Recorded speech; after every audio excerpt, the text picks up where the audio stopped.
पर है ही नहीं तो तू कैसे बराबर लेके चलेगा? है ही नहीं बराबर, बीवी और माँ बराबर नहीं, बराबर लेके चला जा सकता। मुस्तफा करीम ने फरमाया मर्द पर सबसे ज्यादा हक उसकी माँ का, तो या रसूलल्लाह औरत पर फरमाया उसके खामद का।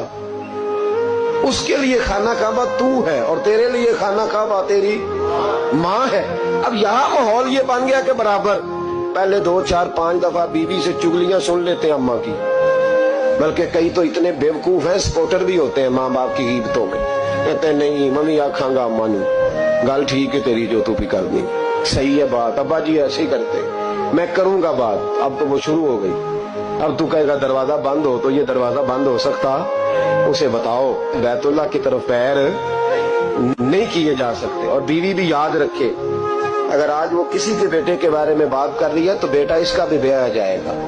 ज्यादा लंबा फर्क नहीं पड़ता, 20-22 सालों का पड़ता है।